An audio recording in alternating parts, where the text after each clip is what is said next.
عبداللہ بن عمر رضی اللہ تعالیٰ عنہ بیان کرتے ہیں کہ ہم لوگ اللہ کے رسول صلی اللہ علیہ وسلم کی مجلس میں بیٹھے ہوئے تھے کہ اللہ کے رسول صلی اللہ علیہ وسلم نے فتنوں کا ذکر فرمایا اور ارشاد فرمایا کہ جب تم لوگوں کو دیکھو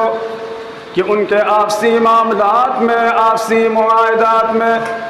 دھوکہ دھڑی عام ہو جائے، جب امانت داری کی صفت ختم ہو جائے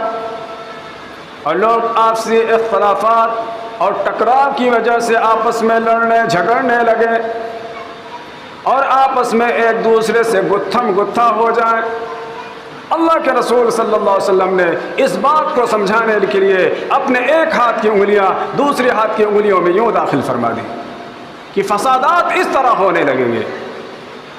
راوی حدیث حضرت عبداللہ بن عمر رضی اللہ تعالیٰ عنہ اپنی جگہ سے کھڑے ہو گئے اور عرض کیا، اللہ کے رسول میری جان آپ پر قربان، آپ ہمیں ارشاد فرمائے کہ ان حالات میں ہم کیا کریں۔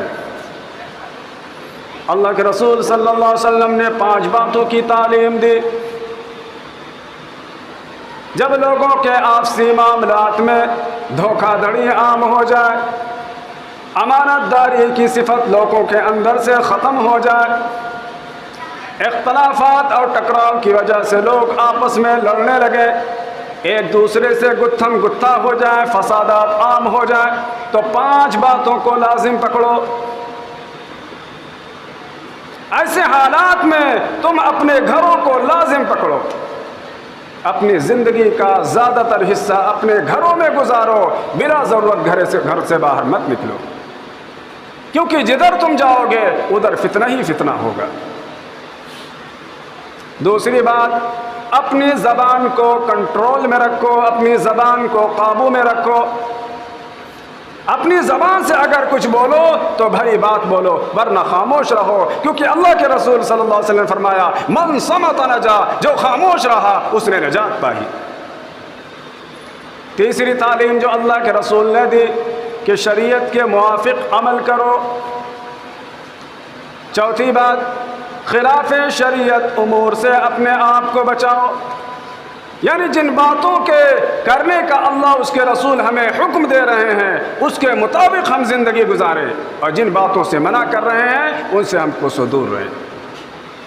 آخری تعلیم جو اللہ کے رسول صلی اللہ علیہ وسلم نے اپنی امت کی دی، اے لوگو تم اپنی اصلاح کی فکر کرو۔ جب لوگوں کے معاملات میں دھوکہ دھڑی عام ہو جائے، جب امانت داری کی صفت ختم ہو جائے، جب اختلافات اور ٹکراؤ کی وجہ سے لوگ آپس میں لڑنے لگے، اس وقت تم اپنی اصلاح کی فکر کرو۔ ان 5 نصیحتوں کو ہم اپنے پلوں سے باندھ لیں، خود بھی عمل کریں اور مسلمانوں کو بھی عمل کرنے کی تلقین کریں۔